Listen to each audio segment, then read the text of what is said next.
은지, 린지. 구독과 좋아요, 알림 설정, 고고! 안녕하세요. 읽어주는 은지린지예요. 이번에 출판사 한스미디어로부터 도서 한 권을 협찬 제공받았어요. 나기라 유 작가의 멸망 이전의 샹그릴라예요. 영롱한 하늘빛 책 표지가 참 예쁘죠? 하늘에 눈인지 별인지 모를 것이 많이 빛나고 있고 무지갯빛의 유성이 떨어지는 것 같아요. 샹그릴라란 단어 예전부터 많이 들었는데 사실 잘 몰랐거든요. 샹그릴라의 본래 의미는 1930년대 영국 작가 제임스 힐턴이 쓴 소설 잃어버린 지평선에서 나오는 숨겨진 낙원의 이름이에요. 티베트 오지의 쿨룬 산맥에 있는 티베트어로 푸른 달빛의 계곡이라 불리는 곳에 위치한 티베트 불교 성지라고 합니다.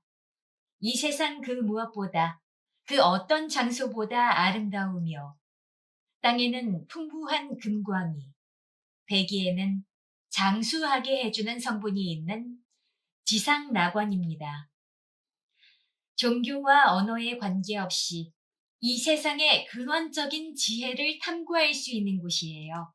세상의 어떤 종교라도 결국 목적하는 바는 한 가지이며 인류의 근원적인 지혜를 통해 인간을 자멸로부터 구하고 세상이 새로운 시대를 맞이할 수 있다는 것을 표현하죠.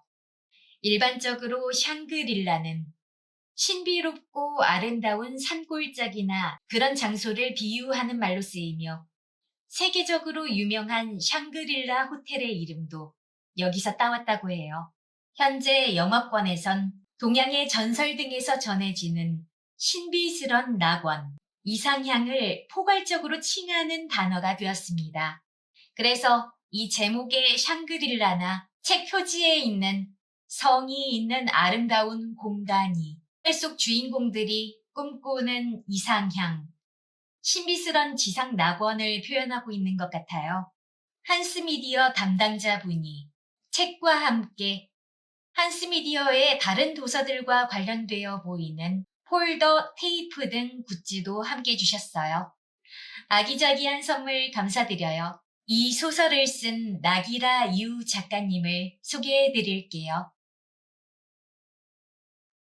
나기라 유 작가는 어두운 소재를 맑고 아름다운 필치로 산뜻하게 빚어내며 희망을 전하는 어둠의 시인 작가입니다. 사람이 약하기 때문에 품는 어두운 면과 함께 약하기 때문에 다른 사람에게 의지하며 더불어 사는 법을 배우는 과정을 섬세하게 그려냅니다. 2007년 데뷔 이후 10년 동안은 BL 작가로서 활동했으며 10년 차인 2017년부터 일반 문예소설을 출간하며 새로운 장르에 도전했습니다. 관계를 다루는 장르에서 다져진 섬세한 감정 묘사와 당사자들만이 관계에 진실을 쥐고 있다는 인간사의 본질을 포착하는 솜씨는 가히 압권이라 할 수 있습니다. 결국 2019년 출간한 유랑의 달로 요시카와 에이지 문학 신인상 최종 후보에 오르는 한편으로 2020년 서점 대상을 수상해 평단과 대중 모두의 인정을 받았습니다.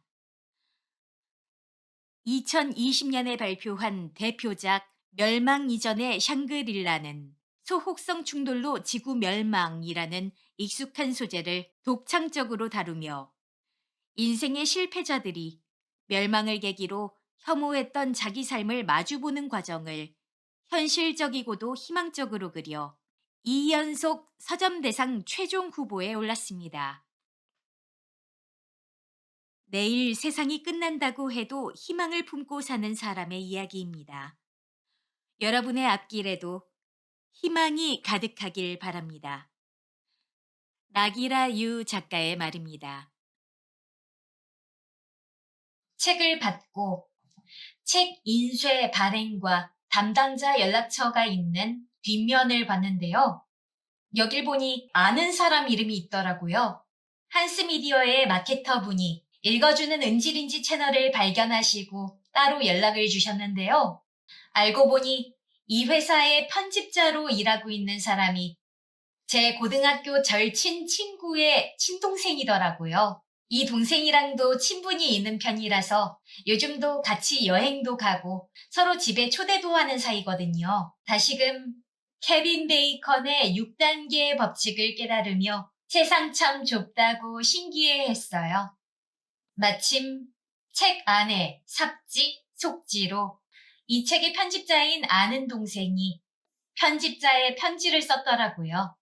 이 친구가 쓴 편집자의 편지 전문 읽어드릴게요.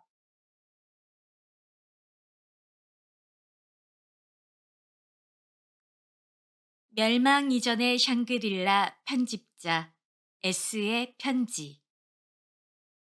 누구보다 나를 미워하지만 누구보다 나를 사랑하고 싶었어. 가끔 나 자신이 무가치하고 쓸모없는 사람이란 생각에 휩쓸릴 때가 있습니다. 사실은 꽤 자주요. 그리고 그만큼 자주 그 생각을 잊습니다.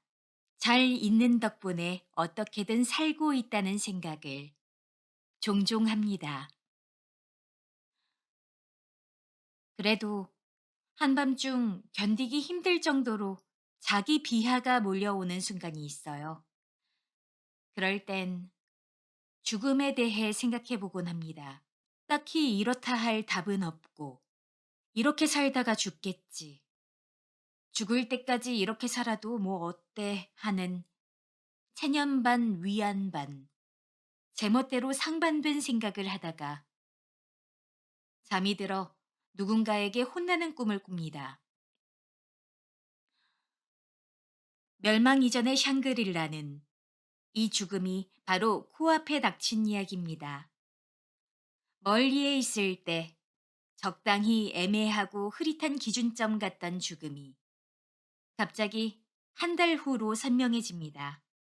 더 이상 대충 이렇게 살다 죽으면 뭐 어때 하고 빈말로라도 단순한 위안에 죽음을 써먹기는 어려운 시점이죠.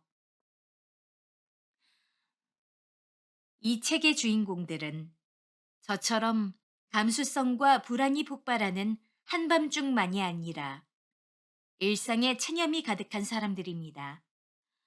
학교 폭력 피해자부터 살인 청부를 받는 깡패에 사는 낙이 없는 미혼모, 최정상급 인기를 누리는 중이지만 거식증에 시달리는 가수까지. 차이점을 찾는 것이 훨씬 빠를 이 사람들의 공통점은 자기 삶을 아주 싫어한다는 거죠. 실패한 과거를 지울 수 없기에 내내 체념한 상태였던 이들은 멸망 앞에서야 겨우 자기가 만나고 싶었던 자신의 한 조각을 찾아냅니다. 이들이 살아온 방식이나 멸망 앞에서 저지르는 일을 모두 이해하긴 힘들지만 이 때문에 마음만큼은 크게 공감 갑니다. 사는 건 종종 빛나지만 또 자주 힘들지 않던가요? 엉망진창 자포자기의 삶에서 더 이상 어디로도 도망치지 못하게 되었을 때 이들은 제시되지 않는 구원의 가능성에 매달리는 게 아니라 마지막으로 자기 자신을 마주보길 택합니다. 그리고 마침내 자기 삶을 찾아내죠. 결과는 멸망이지만 그 직시가 주는 여운 때문에 이 이야기는 삶과 희망, 빛의 이야기로 느껴집니다. 엉망진창 실패자들이 반전 없이 멸망하는 얘기지만 이 속에서 저처럼 삶을 읽어주신다면 기쁘겠습니다. 덧 4부 마지막 순간을 읽고 저는 최근에 추천받았던 방탄소년단의 에피파니와 둘셋을 반복해 들었습니다. 마지막 순간은 읽고 나서 한 번 더 떠오르는 노래와 함께 읽어주세요. 담당 편집자 S 드림. 저작권 문제 때문에 제가 이 노래 음원을 직접 들려드릴 순 없어서 투레질, 입술 트릴로 두 곡의 후렴을 표현해봤어요. 둘, 셋은 방탄소년단 곡이고요. 에피파니는 찾아보니까 방탄소년단의 멤버 진의 솔로곡이더라고요. 그래서 마침 겸사겸사해서 이번에 방탄소년단 BTS의 멤버 진의 인물화, 초상화를 그려보았습니다. 제가 그 전에 마지막으로 그림을 그렸던 게 한 6, 7년 전이었어요. 지인분의 선물로 그때 그리고 안 그리고 있었는데 오랜만에 연필과 색연필을 들었어요. 인물화를 그리는 과정을 책을 읽으면서 보여드릴게요. 이 편집자 친구가 이 책의 4부 마지막 순간을 굉장히 감명 깊게 읽은 것 같아요. 그래서 저도 4부 마지막 순간에서 제가 인상 깊게 읽었던 부분들을 발췌해서 읽어드릴 건데요. 여러분의 이해를 돕기 위해 제가 중간중간 줄거리 설명을 좀 해드릴게요. 상상 속의 멸망 직전의 아름다운 세계를 담은 이 소설 편안하게 즐겨주시길 바랄게요.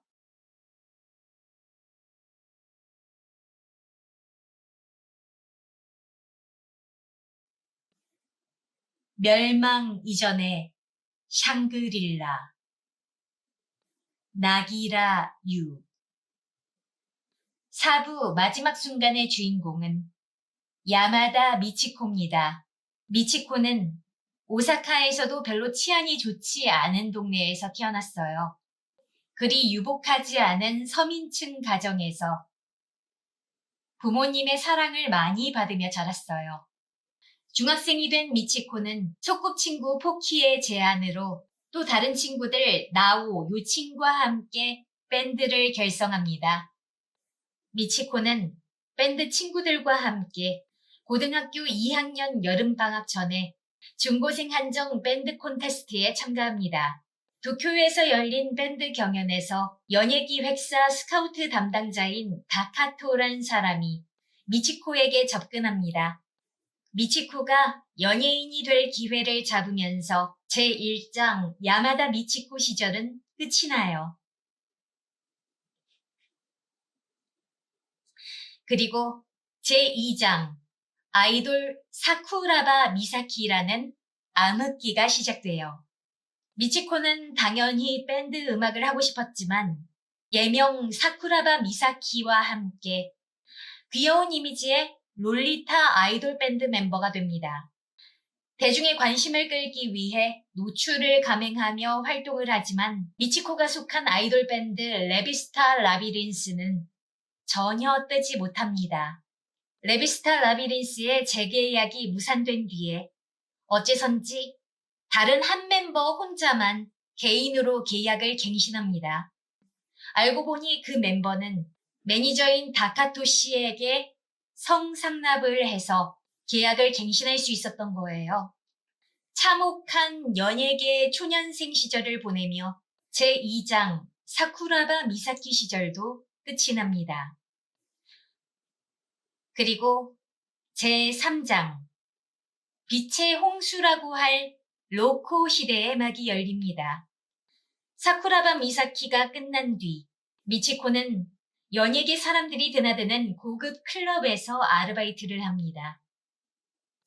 미치코는 업소에 손님으로 온 거물 음악 프로듀서 이즈미 마사히로와 애인 사이가 되어 이즈미의 프로듀싱으로 미치코는 로코란 이름으로 다음 해 다시 데뷔하게 됩니다. 이름과 이미지를 바꾸고 성형수술을 통해 한층 더 화려한 외모가 되면서 미치코는 로코로서의 다른 인생을 살아가게 됩니다. 신비로운 분위기를 위해 사투리도 고치고 말수 자체도 줄였어요. 신비주의 이미지와 공격적인 마케팅으로 로코는 영원하던 오리콘 차트 1위를 거머쥐며 아무로나미에와 같은 시대를 풍미하는 탑스타의 반열에 오르게 돼요. 로코는 스타이자 유명인이 되고 모든 것을 손에 넣은 이 시대의 가이가 됩니다. 로코를 동경해서 흉내내는 사람들이 전국에 넘쳐나요. 그렇지만 로코는 많이 외로워집니다. 로코가 몇 년째 정상을 차지하고 있을 때 로코와는 전혀 다른 소박하고 꾸미지 않은 이미지의 여성 싱어송라이터 고지라가 떠오르기 시작합니다.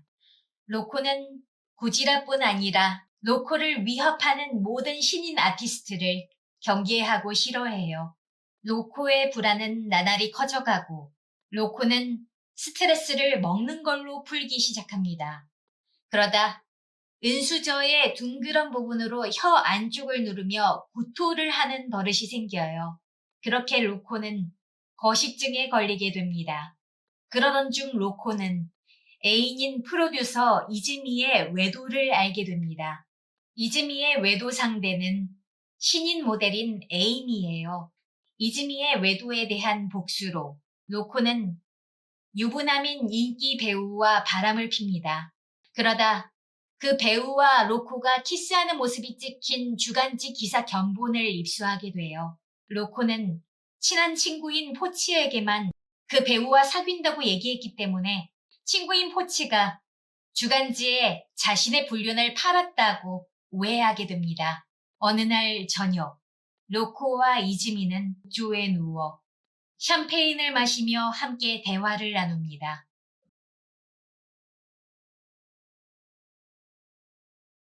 난 내가 가진 모든 걸 로코에게 바쳤어.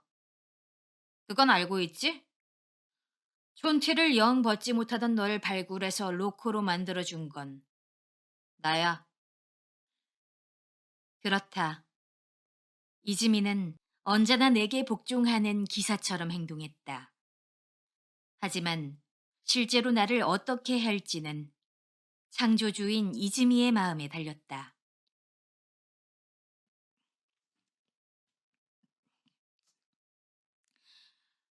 하나도 걱정할 것 없어. 내가 심혈을 기울여 만든 로코가 이제 와서 불쑥 튀어나온 가수에게 밀릴 일이 없지.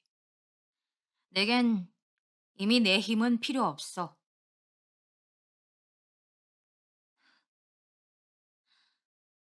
지금 나한테 헤어지자고 하는 거야?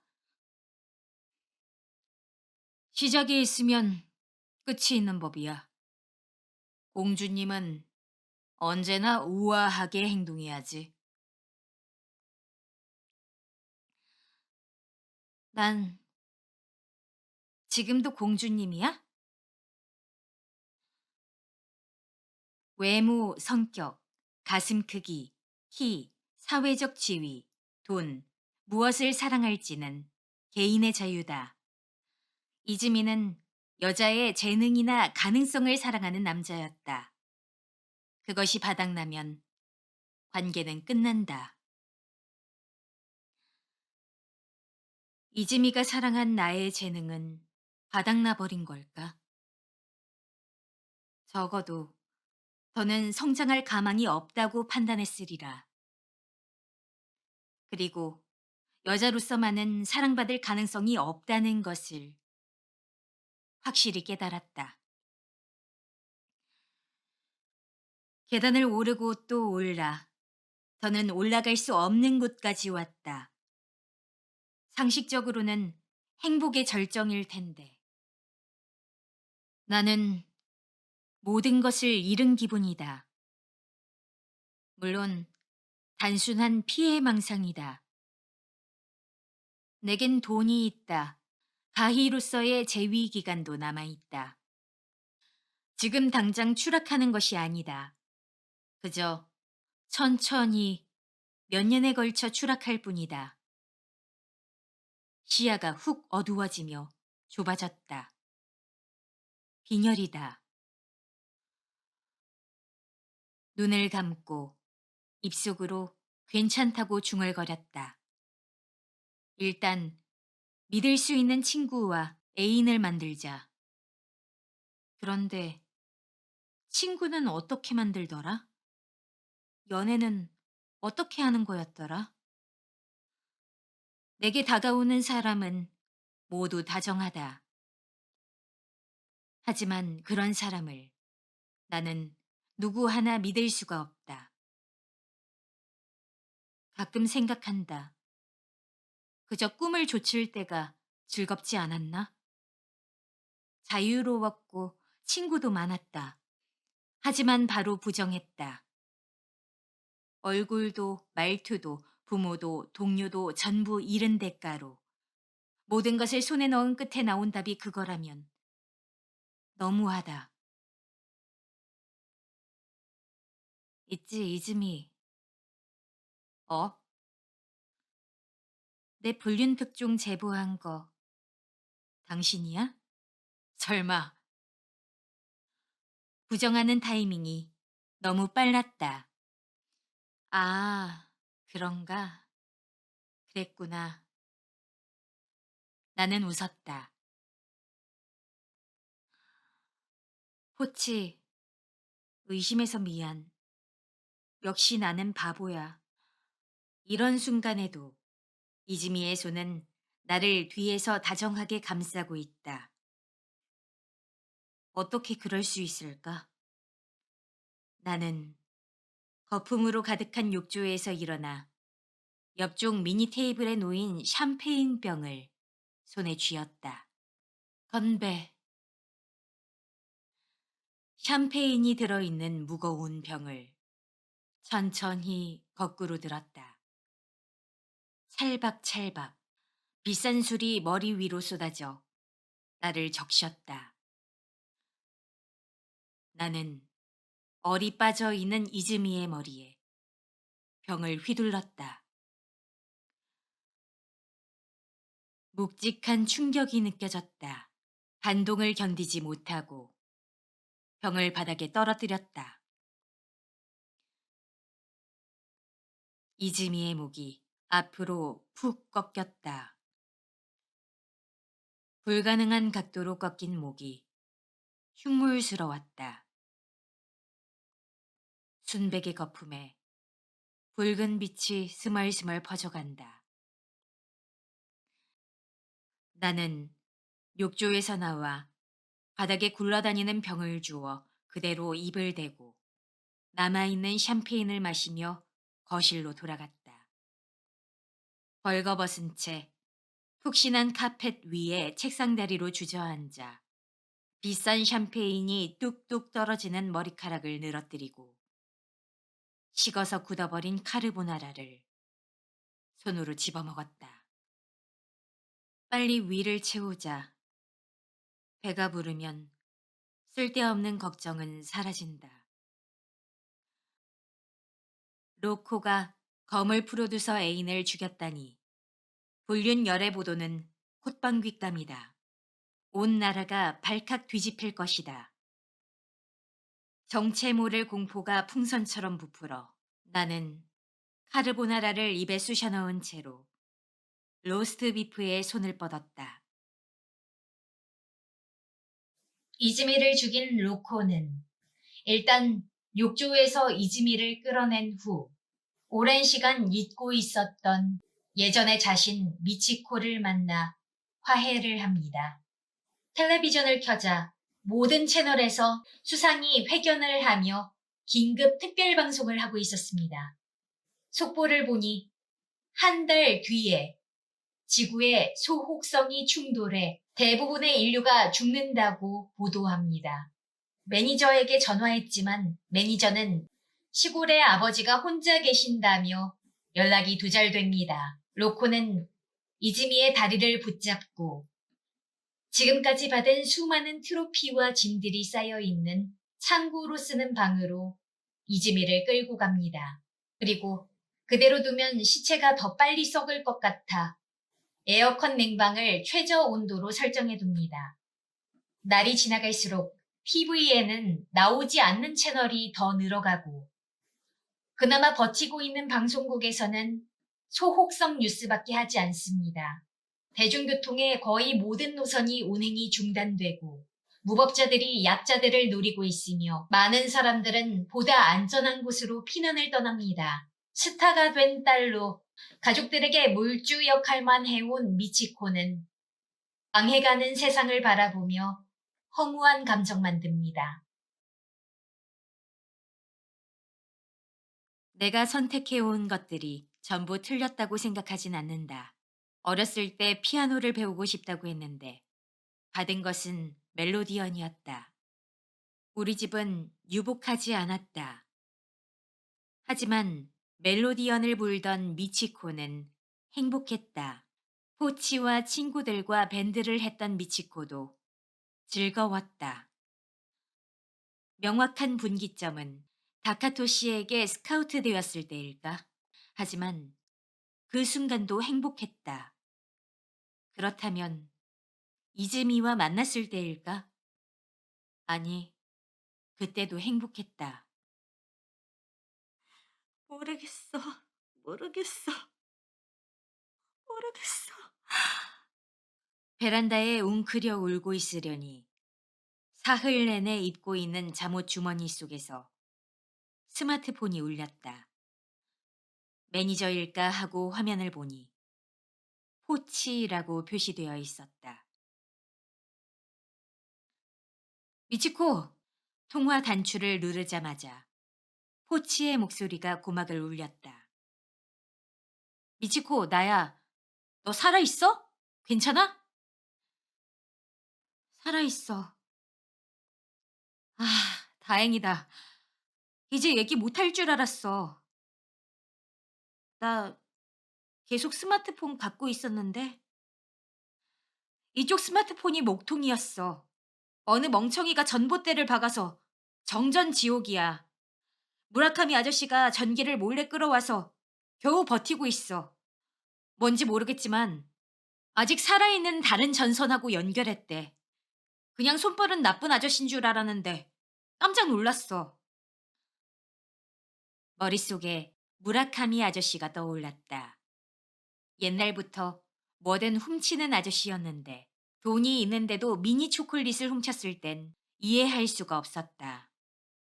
어른이 된 후에 그런 병이 있다는 것을 알았을 땐 놀랐다. 나는 포치의 목소리를 들으며 콧물을 훌쩍였다. 왜 울어? 무슨 일이야? 안 운다고 거짓말을 하기 전에 불쑥 아버지 목소리가 들렸다. 미치코, 무사하냐? 아빠다.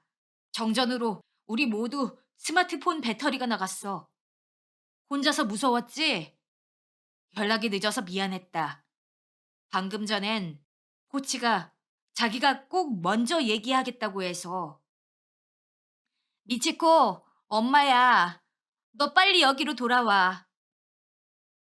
아주머니 아저씨, 아직 제가 얘기하고 있잖아요. 야, 미치코. 저번에 불륜 그거 정말 내가 제보한 거 아니야. 믿어줘. 그런 의심을 산 채로 죽다니. 최악이야. 언니, 나야, 나. 아, 연결되어서 다행이야. 미치코, 오빠다. 아버지가 바로 그쪽으로 데리러 갈 거야. 기다려. 금방이니까. 뒤에서 다쿠 오빠와 아사코도 뭐라 소리를 질러대고 있다.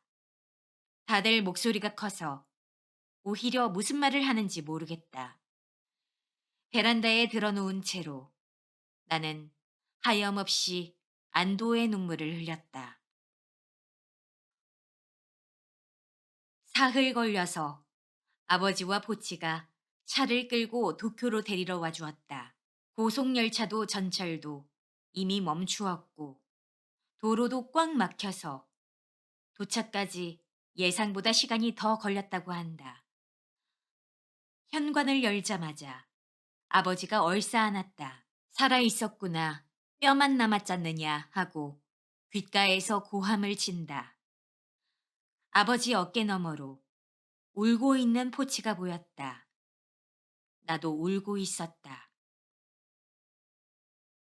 나 집에 돌아가도 돼? 무슨 소리야? 네 집인데. 하지만 난 이제 도움이 안 되는데. 아버지는 어리둥절하게 나를 쳐다보았다. 돈은 이제 아무 의미도 없잖아. 돈이라니 무슨 소리냐? 항상 바쁘다고 라이브에도 와주지 않았잖아. 기막혀 하는 아버지 뒤에서 보치가 버럭 소리를 질렀다. 멍청아! 두 분은 너한테 누가 되지 않도록 그러신 거잖아! 누? 시선을 돌리자 아버지는 민망한 표정으로 고개를 숙였다. 아저씨는 자기처럼 험상궂은 촌뜨기가 가족이라는 게 알려지면 로코의 이미지가 나빠진다고 생각하셨어. 그래서 도쿄에도 안 갔고 요즘엔 라이브에도 안 가셨던 거야. 하지만 아저씨도 아주머니도 가족들 모두 널 엄청 응원하고 있어. 그게 뭐야?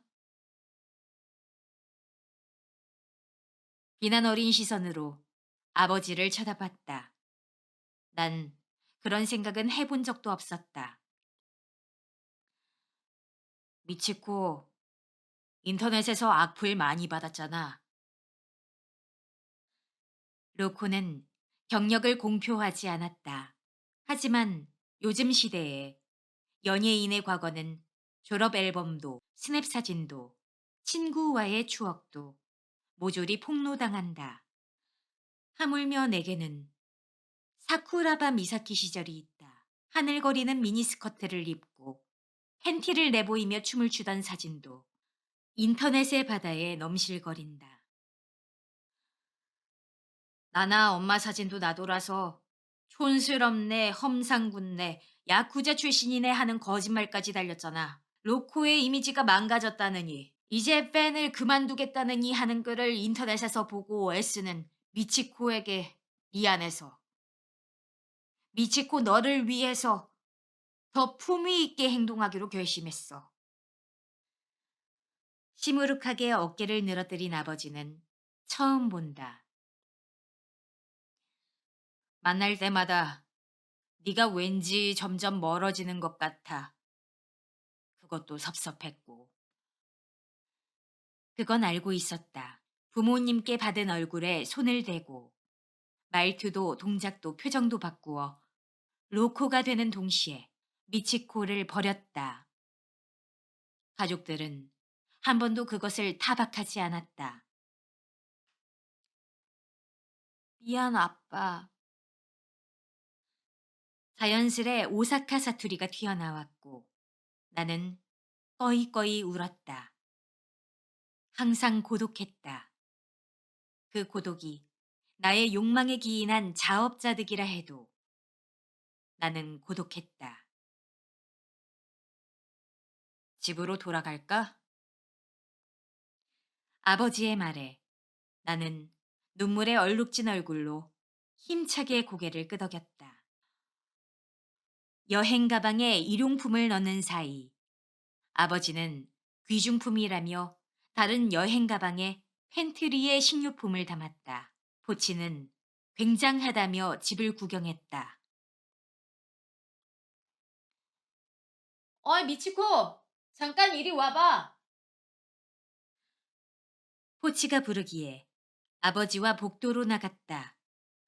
포치는 열린 문 앞에 우뚝 서 있었다. 창고 대신 쓰는 방에는 수많은 트로피와 함께 시체가 있었다. 미치코, 웬 벌거벗은 아저씨가 쓰러져 있는데? 포치가 당혹스러운 표정으로 방 안쪽을 가리켰다. 어떻게 해야 하지 않을까? 어떻게 둘러댈까 고민했지만 불가능했다. 소용없어. 이미 죽었어. 내가 죽였어. 포치와 아버지가 황망하게 나를 쳐다보았다. 이즈미 생각은 하지 않으려 했다. 사고를 멈추는 요령을 배워두길 잘했다. 먹고 토한다. 나를 불안하게 만드는 모든 것을 변기에 흘려보내고 잊고 바보가 된다. 방에서는 최저 온도로 설정해둔 차가운 냉기와 그래도 완전히 막을 수는 없는 썩은 냄새가 풍겼다. 아버지가 코를 막고 조심스레 방으로 들어갔다. 이즈미 씨네. 나와 포치도 방에 들어갔다. 나흘 만에 보는 이즈미는 잿빛에 옅은 초록빛이 섞인 색깔로 변해 있었고 묘하게 편평하고 넓적해 보였다. 말랑한 찰흙 같았다.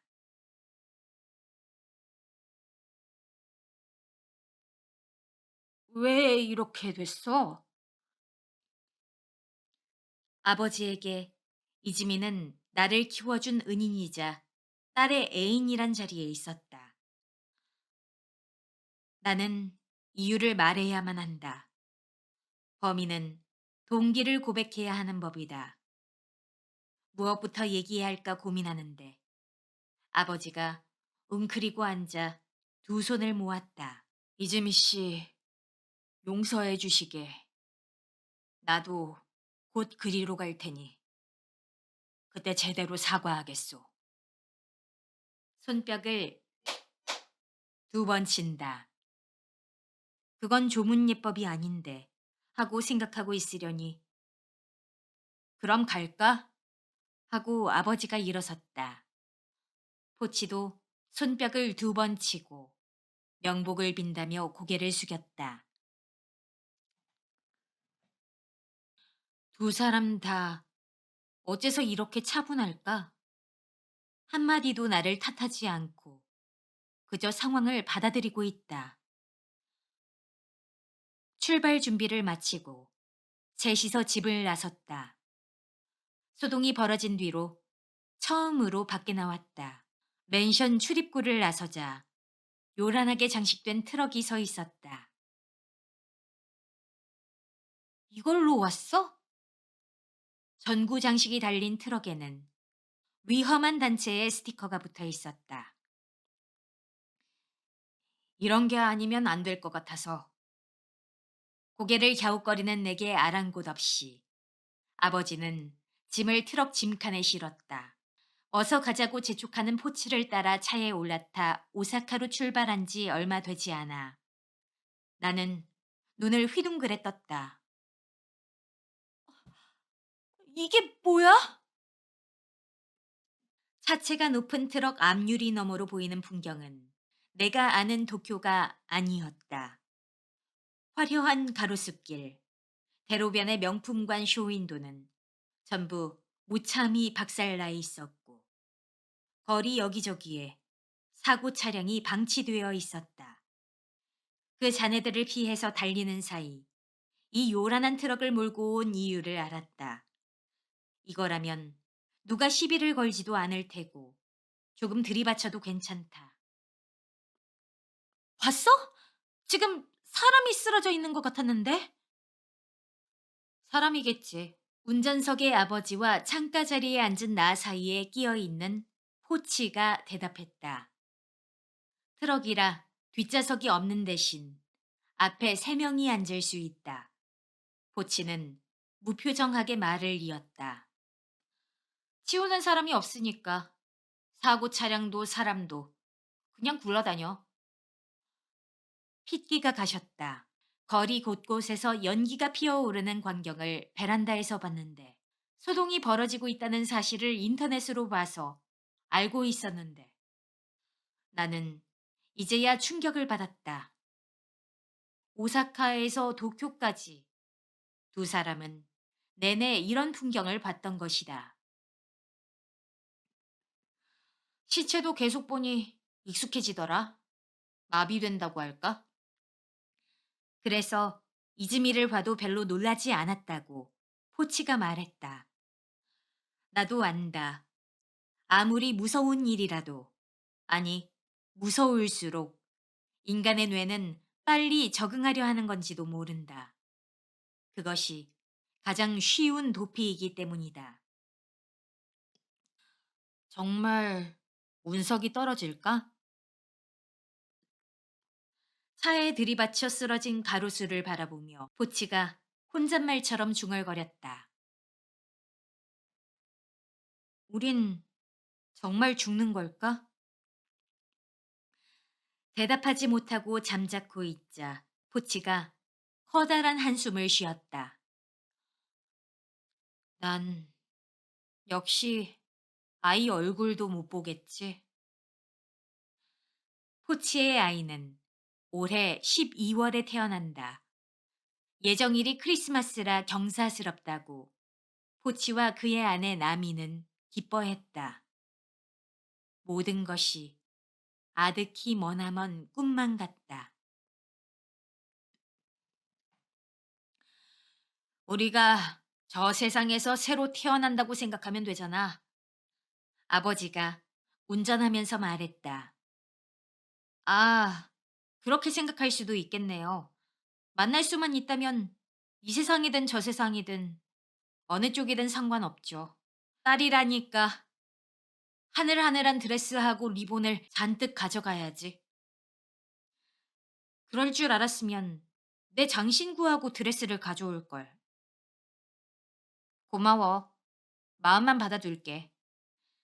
가라앉은 분위기를 떨쳐내려는 듯 보치가 밝은 목소리로 말했다. 미치코는 저쪽에 뭘 가져갈 거야? 별로 아무것도 없어.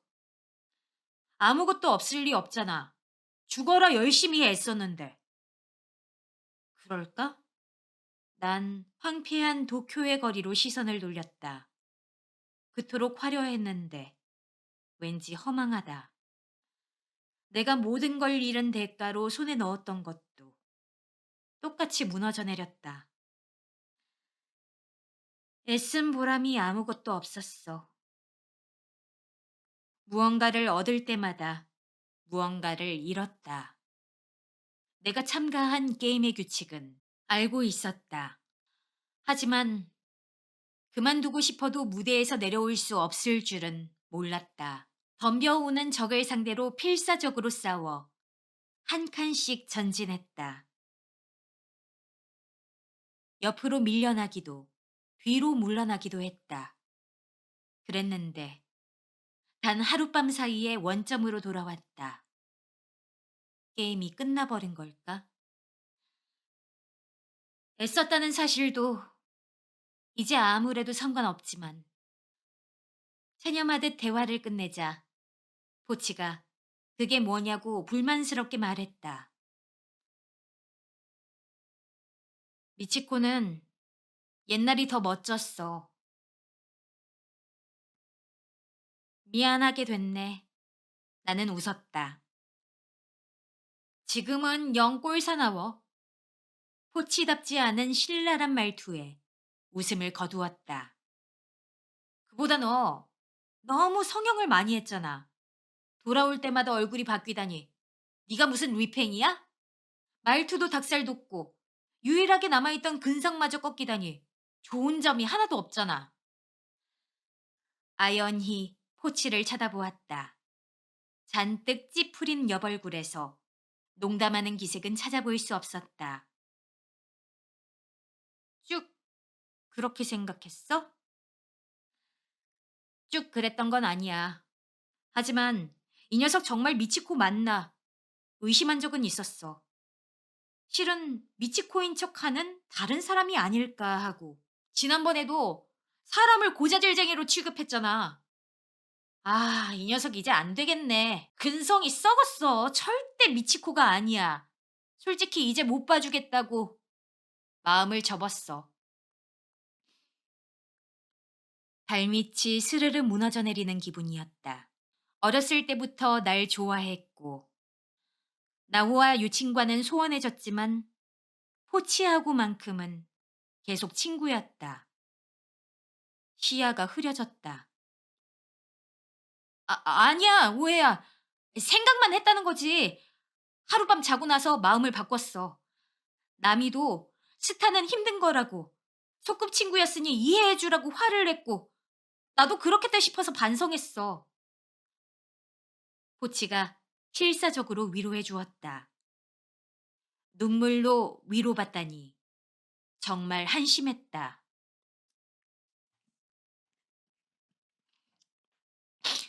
어떻게 하면 다시 멋져질 수 있을까? 콧물을 훌쩍이며 물었다. 미치코는 미치코야. 본 모습 그대로만 보여줘도 멋져. 지금도 난 나야. 다른 그 누구도 아니야. 미안. 잘못했어.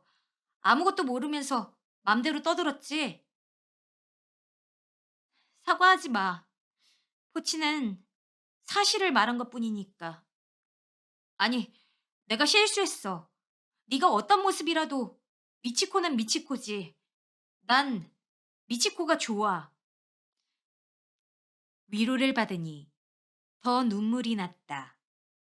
어렸을 때로 돌아간 것처럼 응석을 부리며 울고 나니 메말라 있던 몸속이 따뜻하게 온기를 되찾았다.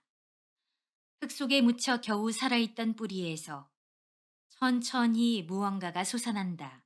봄에 싹을 틔우고 여름을 향해 뻗어가는 강인한 생명과도 닮았다. 하지만 이제 새로운 봄은 돌아오지 않는다. 노래하고 싶어. 맞이할 계절을 잃어버린 새싹이 맥락도 없이 입에서 튀어나왔다. 파이널 공연 하고 싶어. 도쿄로 돌아가고 싶어? 고개를 가로저었다. 돔이 아니라도 돼. 노래할 수만 있다면 어디든 좋아. 모든 걸 잃었다고 생각했다. 하지만 아직 살아 숨쉬는 것이 있었다. 모두가 선망하는 가희라는 지위. 몇십만 원짜리 코트, 드레스, 하이힐, 가방, 장신구. 전부 도쿄에 두고 왔다. 로코를 만들어준 이즈미도 두고 왔다. 그렇게 세상마저 멸망하려는 지금. 겨우 발견한 꿈은 새로운 것이 아니었다. 너희하고 노래하고 싶어. 마지막 순간 내가 가지고 갈 짐은 그것이었다. 친구들과 밴드를 만들고 옛날 록밴드를 흉내내어 노래하는 게 그렇게 행복할 수 없었다. 우스울 정도로 유치했던 추억을 떠올리자 오랜 여행에서 겨우 집으로 돌아온 듯한 기분이 들었다. 하자, 포치가 말했다. 미치코의 파이널 공연, 오사카에서 우리하고 하자. 아무도 안 올 거야. 우리가 즐거우면 그만이잖아. 단순하고 멋진 제안이다. 하지만 수긍할 수 없었다. 그런 짓을 해도 될까? 안 될 이유가 있어? 나 사람을 죽였어. 한마디씩 말을 끊을 때마다 조금씩 악몽에서 깨어났다. 먹구름이 사라진 멀쩡한 의식 속에서 나와 세상을 비추는 카메라의 초점이 갑자기 선명해졌다. 나 이즈미를 죽였어. 내가 대체 무슨 짓을 한 걸까? 몸이 바들바들 떨렸다. 안 돼. 노래하고 싶다니. 난 벌할 사람도 이제 없다. 아버지가 불쑥 말했다. 왠지 차분해서 아버지 목소리가 아닌 것 같았다. 여기저기서 잔물결처럼 진정한 종말이 슬그머니 다가오는 것 같다. 이젠 다 늦었어. 미치코, 저걸 봐라. 죄가 가득하잖니. 창밖을 쳐다보았다. 사고 차량과 시체가 굴러다니는 도로. 누군가가 부딪히고 누군가가 차로 치지만 아무도 치우지 않아 그대로 방치되어 있다. 이렇게 되기 전에는 선량한 일반 시민이었을 누군가가 저지른 죄로 넘쳐나는 광경에 내 안에서 또다시 무언가가 무너져 갔다. 어차피 한 달도 안 남았어. 다들 하고 싶은 대로 살면 되잖아. 이즈미 씨에게 잘못했다고 생각하면 그런 마음도 전부 끌어안고 저 세상에 가면 돼. 그래서 그쪽에서 이지미 씨를 만나면 무릎을 꿇든지 머리를 조아리든지 해. 아버지도 같이 해줄게. 엄마도 있어. 눈가에 맺힌 눈물이 손등에 뚝뚝 떨어졌다. 아저씨, 저하고도 같이 해줘요. 뭐야, 보치. 너도 누구 죽였냐? 남이 뱃속에 있는 아이. 그건 죽인 게 아니지. 마찬가지예요. 이 세상에 태어나게 해주고 싶었는데. 포치의 목소리도 눈물에 얼룩져 있었다. 포치, 나도 함께 네 아기한테 사과할게. 미치고 고마워. 나도 이즈미 씨한테 사과해 줄게. 약속한 거다. 아이처럼 새끼손가락을 걸었을 때 트럭이 덜컹 튀어올랐다. 어차, 치고 말았네? 아버지가 말했다. 무엇을 치었는지, 그것은 움직이고 있었는지, 더 이상 움직이지 않는 것이었는지. 이제 와서 물어도 의미는 없다. 요란한 트럭은 서쪽을 향해 황폐한 거리를 하염없이 달렸다. 제 3장 로코 시절 끝.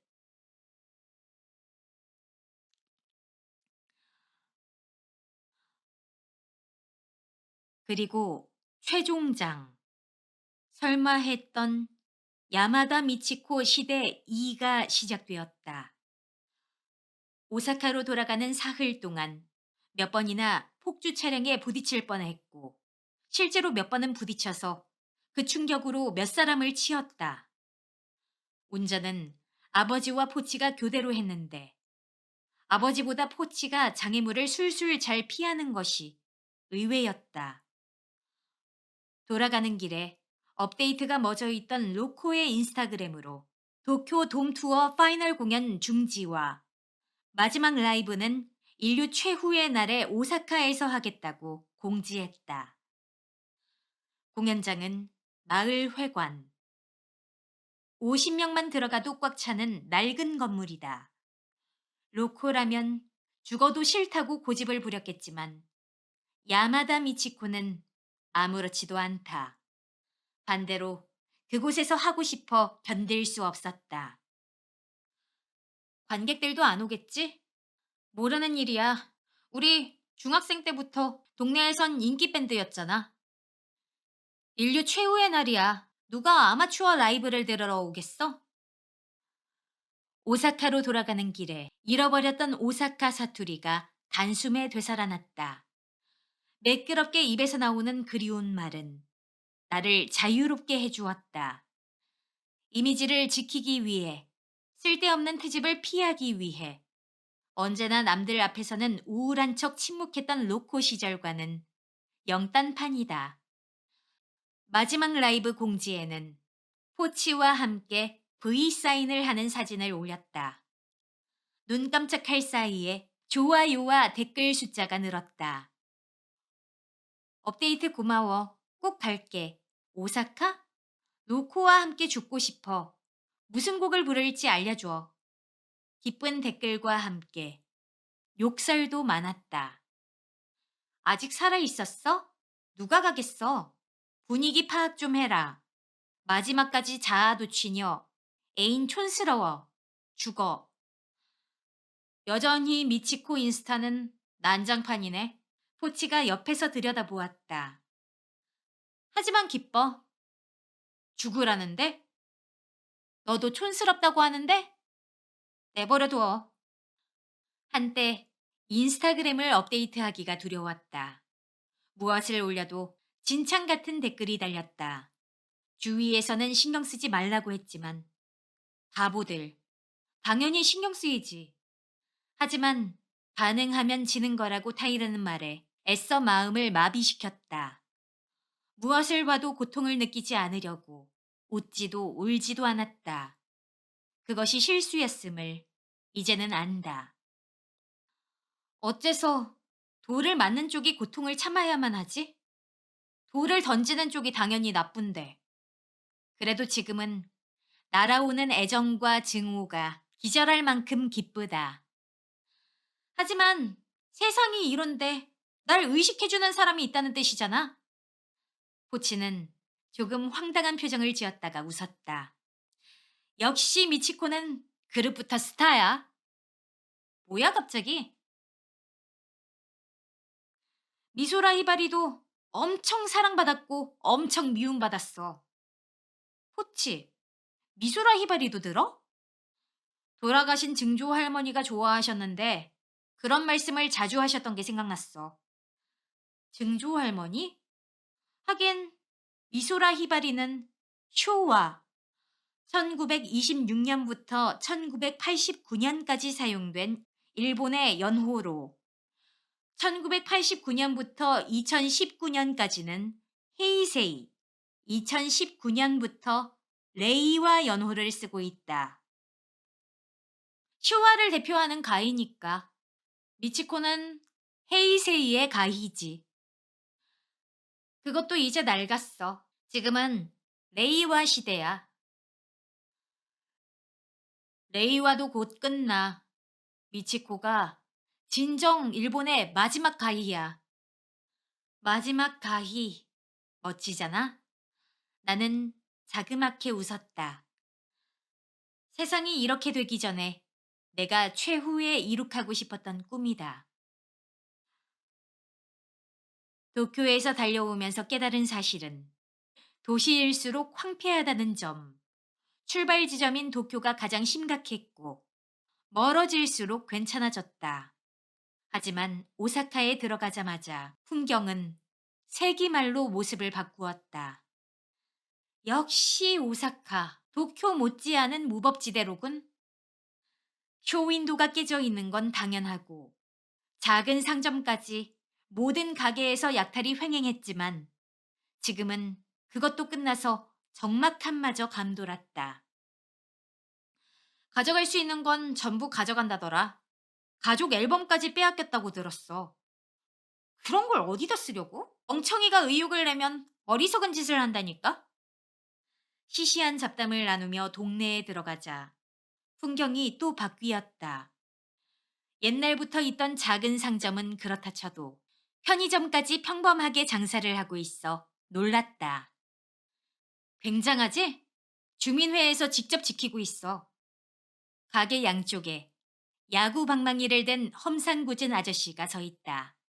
오호라, 저래서야 섣불리 습격할 수 없겠다. 애초에 이 부근 일대는 치안이 나쁘기로 유명하다. 역시 좋은 동네야. 나는 창문을 열고 내가 태어난 동네의 공기를 만끽했다. 고향집에 도착하자 어머니와 다쿠 오빠 아사코가 울면서 나를 꾸짖었다. 이제 안 돌아오는 줄 알았잖니 멍청아. 살아있어 다행이다 바보야.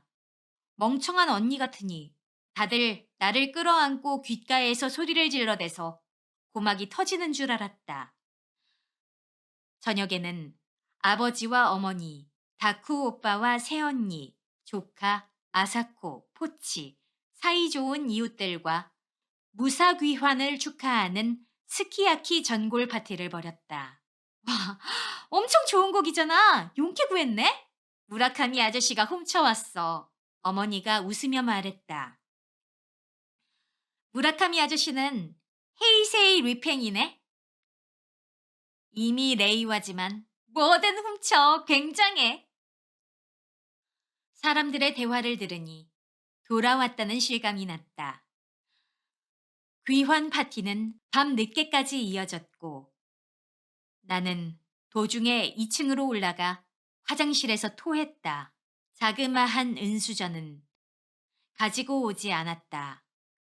그것을 쓰지 않아도 내 몸은 이미 음식을 붙들어 두지 못한다. 어머니의 스키야키가 무참히 떠내려간다. 내가 짊어진 죄와 벌이다.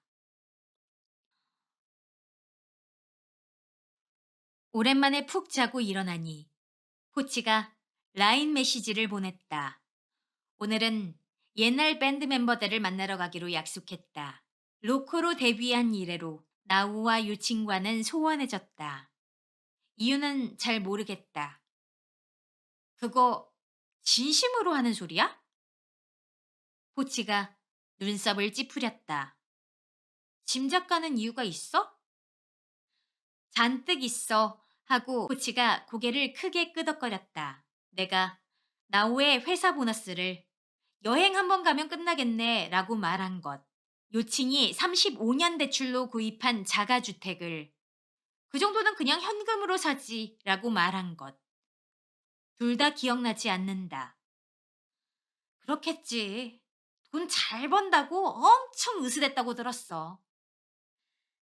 부끄러워서 고개를 들 수가 없었다. 나는 고독한 줄 알았다. 아무도 로코의 마음을 알아주지 않는다고 생각했다.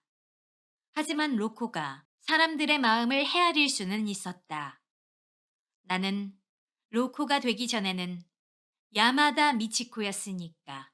누구보다 로코를 특별한 존재로 대하며 점점 고독하게 만든 것은 바로 나였다. 나 아주 못돼 먹었네. 얼마 전까진 지금은 아니니까 괜찮잖아. 포치가 멈춰서 버린 내 손을 잡아 끌며 성큼성큼 걸었다. 다쿠 오빠네 회사 자재 창고에 도착하니 벌써 다들 와 있었다. 요칭, 나오, 두 사람의 아내로 보이는 여성들과 아이. 면목이 없어 고개를 숙이고 있자 뭐 하는 거냐고 대뜸 머리를 얻어맞았다. 고개를 드니 누가 봐도 화가 나 있는 두 사람과 눈이 마주쳤다. 시간 없어. 빨리 하자. 자세히 보니 창고 안쪽에 드럼 세트가 놓여 있고 기타, 베이스, 그리고 마이크 스탠드가 마련되어 있었다. 얼굴을 잔뜩 찡그리며 울음을 터뜨리자 성형 망가진다고 놀렸다. 바로 연습에 들어갔는데 한 곡도 끝나기 전에 문제를 발견했다. 악기에서 손을 떼고 살았던 사회인들은 옛날보다 훨씬 실력이 떨어졌다. 이 계획은 실패할지도 모른다. 하지만 미치코의 밴드는 이전에 느끼지 못했던 해방감을 느끼며 즐겁게 밴드 연습을 합니다. 미치코 밴드의 공연, 지구 멸망의 15일 전 끝나가는 세상을 지켜보며 미치코는 삶의 의미를 생각해 봅니다. 산다는 건 대체 뭘까? 나는 그 답을 마지막 순간이 오기 전에 찾을 수 있을까? 꿈을 꾸었다. 우지라의 인기가 순조롭게 상승하던 무렵의 일이다. 그 무렵 로코의 광채는 아직 빛을 잃지 않았지만 작년의 화장법이나 셔츠가 미묘하게 낡아 보이는 것처럼 슬슬 위험하다는 예감이 있었다. 난 새로운 도전을 하고 싶다고 호소했지만 팀은 그것을 계속 반대했다. 이즈미는 역대 가히들이 추락한 원인 중 하나가 이미지 변신이라고 했다. 신인일 때는 성장하느라 정신이 없어 주위를 돌아볼 여유가 없지만 최고를 거머쥐고 숫자도 높은 위치에서 안정되면 방심하는 건지 초조해 하는 건지 모두 도전을 바란다고 했다. 대중의 인기로는 모자라 전문가들의 평가를 탐낸다. 경박하기 짝이 없다며 이즈미는 희미하게 비웃었다. 아티스트가 생각하는 만큼 팬들은 변화를 원하지 않는다고. 반대로 항상 자기가 좋아한 로코의 모습 그대로 남아주길 바라지. 시대의 최첨단에서 찬란하게 빛나는 로코. 베테랑이 흔히 그러듯 묘하게 여유를 부리며 능숙함을 호소하는 노래가 아닌 로코의 역대 히트곡 분위기를 이어받은 신곡을 듣고 싶은 것이다. 성장은 바라지 않는다. 왜냐하면 모두들 로코의 히트곡에 저마다의 청춘을 덧대어 자기 추억과 함께 로코를 사랑하기 때문이다. 기억은 변해서는 안 된다. 가희는 그 시대를 상징하는 존재야. 성장한다는 건 로코의 시대를 끝낸다는 뜻이야. 이즈미의 설명은 이해하기 쉬웠지만 받아들이기는 어려워 발을 동동 구르고 싶었다. 그렇게 변하지 않으려 필사적으로 노력해도 시대가 결국 변해가기 때문이다. 그럼 노력도 하지 않고 가만히 추월당하기를 기다리란 말이야? 그래, 뭘 해도 안 될 때는 안 돼. 시대란 그런 거야. 로코를 만들어낸 부모면서 냉정한 말을 하니 화가 났다. 그건 이즈미의 경험담? 분한 마음을 누르지 못하고 물었다.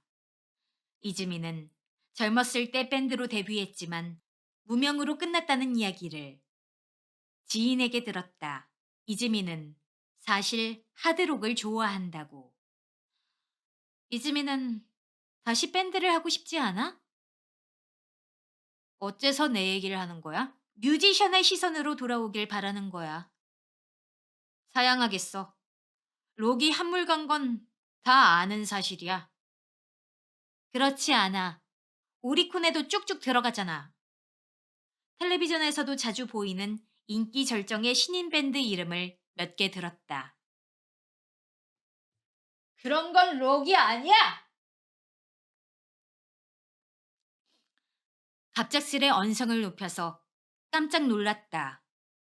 이즈미는 불쾌한 듯 눈썹을 찌푸렸고 나는 잠시 할 말을 잃었다가 슬그머니 짓궂은 미소를 지었다. 아저씨들은 툭하면 그렇게 말하더라. 이즈미의 반응은 볼만했다. 어지러이 시선을 좌우로 굴리더니 거북한 듯 샴페인 병을 들고 욕실로 달아났다. 그런 이즈미의 모습은 처음 보았다. 깜깜한 방에서 잠이 깨자 순간 내가 아직 로코인 줄 착각했다. 이즈미, 몹시 다급한 기분으로 머리맡에 스마트폰을 집어 이즈미의 밴드를 검색했다. 거친 화질의 동영상이 딱 하나 나왔다. 모두 장발에 몸에 딱 맞는 검은 바지를 입고 있다. 충격적으로 촌스러운 모습에 웃음이 나와 꿈속에서 쭈뼛거리던 이즈미를 떠올렸다. 이런 정보사회에서 메이저 데뷔한 밴드의 동영상이 하나밖에 검색되지 않다니. 아무리 옛날 일이라지만 어지간히 인기가 없었던 모양이다. 그 과거는 새까만 덩어리가 되어 이즈미의 내면에 있었을지도 모른다. 그래서 두 번 다시 밀려나지 않도록 필사적으로 시대의 파도에 영합하는 사이 이즈미는 자기도 모르게 게임판 위에서 내려오지 못하게 되었던 걸까? 갑작스럽게 홍수처럼 눈물이 쏟아졌다. 이즈미는 언제나 쾌활했지만 모든 것을 균일하게 갈아버리는 평탄한 미소에 온도는 없었고 어떤 재미도 느끼지 못하는 것 같았다. 사람들은 천재라서 미래까지 내다볼 수 있으니 주위가 바보로 보이는 거라고들 했고 나도 그렇게 생각했다. 하지만 어쩌면 이즈미 당신도 죽고 싶단 적이 있었을까? 도쿄의 맨션에 두고 온 이즈미에게 물어보았다. 남의 마음속은 알 길이 없다. 이런 것은 내 죄책감이 낳은 이기적인 상상일지도 모른다. 나는 이즈미의 밴드가 남긴 단 한 곡을 몇 번이고 반복해서 들었다. 눈물은 그칠 줄 모르고 넘쳐 흘렀다. 드러누운 채로 화면을 보느라 흘러내린 눈물이 귀에 들어가 찰박찰박 소리를 냈다. 내가 이즈미로부터 빼앗았으니 돌려줘야만 한다. 무엇을? 목숨을? 노래를. 이튿날 친구들에게 곡을 변경하자고 제안했다. 로코의 파이널 공연이니 팬에게 인기 있던 노래로 곡목을 짰지만 역시 여러모로 무리가 있었다. 그냥 우리가 좋아하는 음악을 하자. 그렇게 말하자 친구들이 눈을 빛냈다. 하지만 로코의 파이널 공연이라고 했는데 손님들이 반발하지 않을까? 인스타그램으로 정정해 두면 돼. 그래도 상관없는 사람은 올 테고 싫으면 안 오겠지. 이런 세상이니 애초에 손님도 제로에 가까울 거야. 그렇다면 우리가 하고 싶은 걸 하자. 모두 큰 소리로 기뻐했다. 와, 어쩌지? 엄청 기운이 솟아. 솔직히 말해, 세상에서 가장 아름답고 슬픈 크리스마스, 당신이 옆에 없다는 이유만으로 라고 노래를 부르려니 닭살이 돋았거든. 뭐, 엔진에 불도 붙지 않을 것 같은 노래였지. 확실히 나도 동의했고 곡목을 수정하기 시작했다. 밴드 시절 불렀던 오리지널 곡에다가 각자 좋아하는 아티스트의 곡을 추천했다. 저마다 하고 싶은 곡을 모은 일관성 없는 곡목 속에 나는 이즈미의 노래를 넣고 싶다고 부탁했다. 이건 나 혼자 할게. 오래전에 샀던 고향집에서 먼지를 뒤집어 쓰고 있던 싸구려 어쿠스틱 기타를 꺼냈다. 어젯밤부터 오늘까지 몇 번이나 되풀이해 들어서 귀로 외웠다. 너 기타 칠 줄 알아? 친구들의 질문에 나는 말없이 의자에 앉아서 가만히 호흡을 가다듬고 인트로를 연주했다. 우와, 엉망진창. 미치코, 그건 안 돼. 하다못해 포치한테 맡겨. 시끄러. 나는 되받아쳤다. 서툰 건 알고 있다. 그래도 이건 내가 혼자 연주하고 노래해야 한다. 이건 내 사랑과 죄의 노래다. 하지만 악기를 연주하며 노래하기란 역시 어려워서 이래서는 마음껏 노래도 못 부르겠다 싶어 도중에 기타를 버리고 일어섰다. 내 악기는 목소리다. 그러니 몸뚱이 하나로 노래하면 된다. 정통 하드록을 좋아했다던 이즈미. 그런데 인터넷에 올라와 있던 단 하나의 곡은 발라드였다. 이즈미가 로코를 위해 썼던 발라드는 곳곳에 달콤한 사탕을 숨겨둔 곡들 뿐이었지만 이것은 훨씬 촌스러웠고 옛날 록밴드가 앨범 마지막에 집어넣던 단 하나의 곡처럼 촉촉한 감성의 사랑 노래였다. 미치코는 빈번하게 인스타그램을 업데이트하며 그냥 하고 싶은 곡을 마음대로 연주하는 영상을 올립니다. 좋아요와 댓글이 많이 달린 인스타그램을 읽으며 구지라보다 로코가 좋아라는 댓글을 발견하고 미치코는 오랜만에 구지라를 떠올려요. 구지라는 인스타그램 공식 계정을 전적으로 라이브 방송에 쓰고 있어요. 미치코는 구지라의 인스타 라이브 방송을 시청하게 됩니다.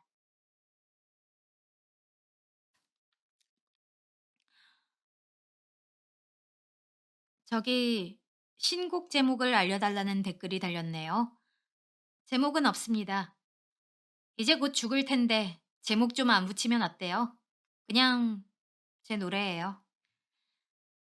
구지라는 중얼중얼 말하더니 갑자기 신곡을 연주하기 시작했다. 좋은 노래였다. 그래서 좋아요 버튼을 눌렀다. 라이브를 보고 있던 청중들이 곧바로 반응을 보였다. 로코가 좋아요를 눌렀어. 로코도 구지라를 좋아해? 난 그런 댓글을 보면서 이런 대답을 남겼다. 지금까진 좋아하지 않았지만 이건 좋은 곡이네. 슬슬 시작하자고 부르는 소리에 나는 일어나서 연습으로 돌아갔다. 집에 돌아와 인스타그램을 열어보니 구지라가 답글을 남겼기에 웃음이 나왔다. 저도 로코의 요즘 노래는 좋아해요. 나와 구지라뿐만 아니라 전 세계 사람들이 인터넷에 영상을 올리고 있다. 가수, 정치가, 종교인, 활동가, 작가, 배우, 엔지니어, 아티스트, 그리고 일반인이라는 이름으로 묶여버리는 저마다 다른 사람들. 긍정적인 격려뿐만 아니라 절망과 저주도 올라온다. 어제는 영국의 유명한 배우가 방송을 하다가 입에 총을 물고 방아쇠를 당겼다. 나는 아무 생각 없이 좋아요를 누른다. 혹은 누르지 않는다. 상대방도 좋아요를 누른다. 혹은 누르지 않는다. 마지막 날을 기다리면서 우리는 번식하듯 연결되어 간다. 마지막 날이 하루 앞으로 다가오자 세상은 온통 엉망진창이었다. 우악스럽게 지켜온 이 동네도 자포자기하고 덤벼드는 놈들에게 뚫려 방화로 절반이 불타버렸고 필수 설비들이 끊겼다. 그런 와중에 무라카미 아저씨가 죽었다. 좋아하는 인형을 두고 왔다고 우는 이웃집 아이를 보고 불타는 집안에 뛰어든 것이다. 무라카미 아저씨는 마지막에 인형을 훔치는데 실패했다. 오늘은 다 함께 공연장을 준비했다. 동네 모임에 쓰는 마을회관으로 50명만 들어가도 가득 차는 낡은 건물이다. 전기가 들어오지 않아 다쿠 오빠가 현장에서 쓰는 발전기를 총동원했다. 마을 회관에도 재난용 발전기가 있다. 최소한의 설비로 마이크와 앰프만 연결하면서 나와 포치는 회관 2층에서 건물 앞들에 모여든 사람들을 바라보았다. 엄청나게 모여들었는데? 라이브와 상관없는 사람들이 대부분이지만 조금 전부터 동네에 사람들이 자꾸 모여들고 있다. 자경단 아저씨들이 물어보니 모두 로코 라이브를 보러 왔다고 대답했다. 하지만 아무리 봐도 그렇게 보이지 않는 노인과 중년층이 많다. 다들 집이 불타버렸거나 가족이 없거나 어디에도 갈 곳이 없어서 뭐든 좋으니 누군가와 함께 있고 싶어서 풍문으로 들은 라이브를 보러 온 것이다. 낯선 사람들끼리 마을 회관 주변에 3355 모여 음식을 만들고 있다. 내가 옆을 지나가도 아무도 쳐다보지 않는다. 무대 준비를 마치고 돌아가는데 누군가가 불러 세웠다. 어이, 아가씨! 중년 남녀와 고등학생으로 보이는 남녀. 흔히 볼 수 있는 가족이라고 하기엔 아저씨가 너무 위험해 보였다. 입고 있는 어두운 색 양복은 핏자국이 말라붙었는지 기묘하게 번쩍거렸고 안에 입은 셔츠도 시뻘겋게 물들어 있다. 옆에 있는 아주머니도 언뜻 보면 평범하지만 눈빛에 험악한 기운이 감돌았다. 저 로코 라이브 공연장으로 가려면 이 길이 맞나요? 험상궂게 생긴 부모 뒤에서 여자아이가 쭈뼛쭈뼛 물었다. 혹시, 혹시나 로코 씨 아니세요? 검은 머리를 길게 늘어뜨린 소녀였다. 평화로운 시절이었다면 제법 미소녀였을 텐데 목욕을 할 수 없으니 전체적으로 꾀죄죄했다. 나를 포함해 모두가 그렇다. 동네는 악취로 가득하고 사람들도 움직이는 음식물 쓰레기나 다름없다. 소녀는 커다란 눈동자를 부릅뜨고 나를 바라보았다. 전에는 지긋지긋할 정도로 받아왔던 호기심과 동경이 뒤섞인 시선이 지금은 신선했다. 맞아. 나는 가슴을 폈다. 역시 오래전부터 팬이었어요. 투어 라이브 티켓이 겨우 당첨되어서 기대하고 있었어요. 얼굴을 붉히는 소녀의 뒤에서 남동생으로 보이는 소년이 신기하다는 듯 나를 쳐다보았다. 저 하와이 호텔에서 로코 씨를 만난 적이 있어요. 아, 그래? 깊은 밤 수조 앞이었어요. 바다를 바라보는 호텔이었는데 바로 앞에 너른 바다가 있는데 이런 상자에 갇혀 있으니 불쌍하다고 로코 씨가 했던 말이 기억나요. 뺨이 확 달아올랐다. 내가 그런 시적인 표현을? 미안하지만 지금 당장 잊어. 그때 난 내가 아니었어. 앞에 너른 바다가 있는데 작은 상자 속에 갇혀 있는 물고기들이 불쌍하다고 한 게 로코 자신에게 한 말이었겠죠. 마침내 소혹성 충돌 날 오후 1시 45분이 되었습니다.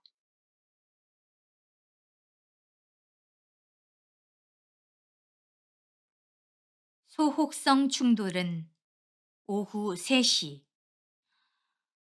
오후 1시 45분. 라이브가 시작되기 전에 나, 포치, 나오, 요칭, 그리고 서로의 가족들이 둥그렇게 모여 어깨동무를 했다. 끝까지 하자. 그것뿐.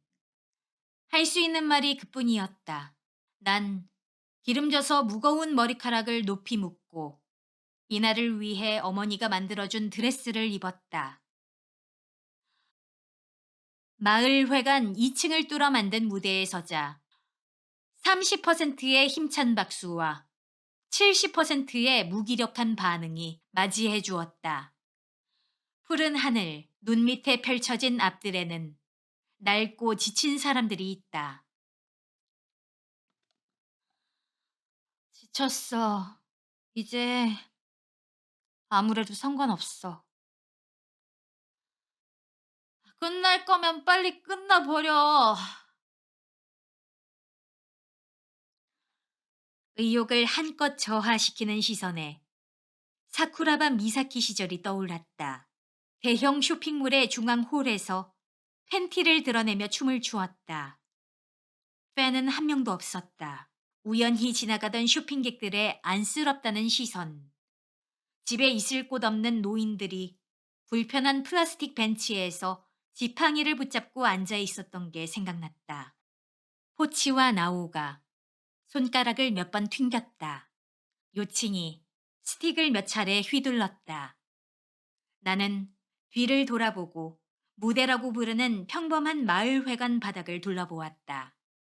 옆쪽에서는 가족들이 우리를 지켜보고 있다. 나는 왼쪽에 선 포치, 오른쪽에 선 나우와 시선을 교환하고 마지막으로 요층을 향해 고개를 끄덕였다. 자, 시작할까? 하나, 둘, 셋, 넷. 요층이 오픈 하이햇. 드럼 세트에 하이햇 심벌을 열어둔 상태로 내는 소리. 오픈 하이햇과 차이나 심벌을 두드렸다. 첫 곡부터 풀 스윙. 마지막의 시작에 걸맞은 화려한 카운트였다. 몇 안 되는 로코의 팬이 가장 먼저 점프하기 시작했다. 그들 속에서 어제 만난 남매를 발견했다. 힘차게 뛰어오르며 입술이 맞닿을 듯한 거리에서 함께 웃고 있다. 어라? 혹시 남매가 아닌가?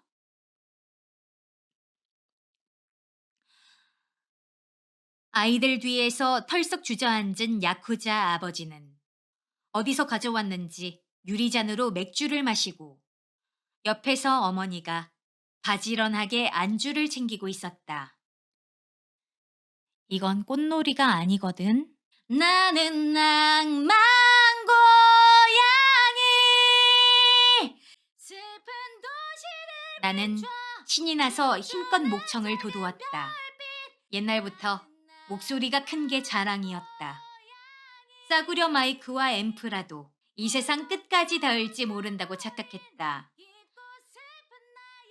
피난민이 더 많아서 라이브 특유의 열기는 전혀 없었지만 국지적으로 흥이 오른 곳도 있었다. 인스타그램을 본 왕년의 하드록 팬도 섞여 있는지 추억의 곡을 부르면 나이 지긋한 아저씨가 일어서서 주먹을 휘둘렀다. 난 기분이 좋다. 포치도 나우도 요칭도 땀범벅이 되어 웃고 있다. 오후 3시 폭발음이 울리며 거대한 빛이 생겨났다. 가장자리만 어렴풋이 불그스름한 빛덩어리가 창공을 천천히 가로질렀다. 비명이 솟구치는 가운데 작은 불덩어리가 몇 개나 나타났다.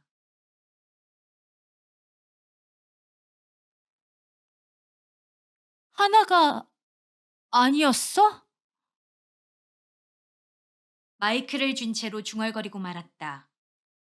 연주도 멈췄다. 크고 작은 아름다운 빛이 쏟아져 내린다. 어느새 비명은 그쳤고 공포 혹은 절망, 어쩌면 또 다른 무언가에 뒤덮여 세상은 침묵에 빠졌다. 나는 그저 시선을 빼앗겼다. 찬란하게 타오르며 떨어져 내리는 크고 작은 빛, 장대하고 화려한 무대 장치. 지금까지 받았던 그 어떤 스포트라이트도 견줄 수 없다. 어떤 두려운 최후가 닥쳐와도 각오하고 있었다. 하지만 이것은 그런 게 아니었다. 최고로 아름다운 나를 위한 무대다. 나 노래해야 해. 왼쪽을 보니 포치가, 오른쪽을 보니 나오가, 뒤를 돌아보니 요칭이. 저마다 가족들과 힘껏 부둥켜 안고 있었다. 우리 가족도 꼭 붙어 있다. 어머니와 눈이 마주쳤다. 필사적인 표정의 어머니를 향해 맡겨만 두라고 힘껏 고갯짓을 했다. 숨을 깊이 들이마시고 나는 첫 음절을 목구멍에서 쥐어짜냈다. 내 두 눈 밤이면 별이 되지. 아카펠라와 함께 기억이 뒤죽박죽 흘러간다. 미니스커트를 입고 속옷을 드러내며 춤추던 나. 멜로디언을 신나게 불던 나. 진홍색 욕조에 가라앉은 벌거벗은 이즈미. 첫 도쿄돔 라이브. 친구들과 나갔던 밴드 전국대회. 가느다란 글라스 바닥에서 솟아오르는 샴페인의 황금색 거품. 변기에 소용돌이를 그리며 빨려 들어가는 토사물. 즐거웠다. 죽고 싶었다. 수많은 기억과 감정이 엄청난 속도로 뒤섞였다가 폭발해 구멍에서 목소리가 되어 솟구쳤다. 내일 죽을 수 있다면 편해질 거라 꿈꾸었다. 그렇게 바랐던 내일이 마침내 찾아왔다. 그런데 이제야 조금 더 살아봐도 좋았을 것 같다는 생각을 한다. 후회가 아니다. 조금 더 부드럽고 눈부신 감정이다. 이걸 희망이라 부르면 이상할까? 쏟아지는 빛을 노려보며 나는 목이 터져라 노래한다. 이제 곧 바닷속에서 치솟을 무언가가 우리를 집어삼키려고 다가오리라. 그것은 지금까지 강렬한 빛으로 나를 망쳐버린 신 같기도 하고 악마 같기도 했다. 피할 길 없는 그것을 두려워하면서도 속절없이 사랑했음을 깨닫는다. 그렇기에 나는 그것을 향해 모든 것을 해방한다. 오픈 하이햇과 차이나 심벌 소리가 울린다. 베이스와 기타가 이어서 따라온다. 시작을 알리는 소리일까? 끝을 알리는 소리일까? 나는 환청일지도 모를 음악을 지배한다. 그렇게 머지않아 다가올 마지막 순간까지 그저 생명을 노래하리라. 홀로 떠나가버린 깊고 슬픈 나의 바다여. 나기라유 작가의 멸망 이전의 샹그릴라 4부 마지막 순간 발췌해서 들려드렸어요. 여기 등장하는 중년 남녀와 고등학생 남녀, 이 네 사람에겐 어떤 이야기가 담겨 있을까요? 궁금하신 분들은 서점이나 도서관에서 나기라유 작가의 멸망 이전의 샹그릴라 꼭 구해서 읽어보시길 바랄게요. 탕웨이의 남편 만추의 김태용 감독 아시죠? 전 김태용 감독의 가족의 탄생 영화를 굉장히 좋아하는데요. 멸망 이전의 샹그릴라를 다 읽으면서 영화 가족의 탄생이 떠올랐어요. 스토리가 완전 유사한 건 아니지만 어찌 보면 남이었던 전혀 상관없던 삶을 살던 사람들, 그들의 삶을 깊숙이 들여다보면 그들의 인연이 촘촘하게 연결되어 있다는 재미난 사실을 알 수 있는 그런 소설이었어요. 마치 서로 상관없어 보이는 여러 조각의 퍼즐이 하나의 그림으로 절묘하게 완성되는 그런 재미를 느끼실 수 있을 거예요. 하긴 저도 이번 협찬권을 통해 저와 제 친구의 동생, 출판사, 게다가 방탄소년단 진까지 절묘하게 연결된 재미난 경험을 했어요. 그리고 편집자의 글에서 이 소설에서 우리에게 주어진 삶이 얼마나 소중하고 아름다운지 다시금 깨닫게 되었고요. 새로운 가족의 탄생의 순간을 보여주고 생명과 삶의 소중함을 다시금 깨닫게 해주는 소설 멸망 이전의 샹그릴라 독자 여러분께 추천드리고요. 전 다음에도 재미난 이야기 들고 여러분 찾아오도록 할게요. 지금까지 시청해주신 애청자 여러분 진심으로 감사드리고요. 읽어주는 은지린지였습니다. 고맙습니다. 은지 린지 구독과 좋아요 알림 설정 고고.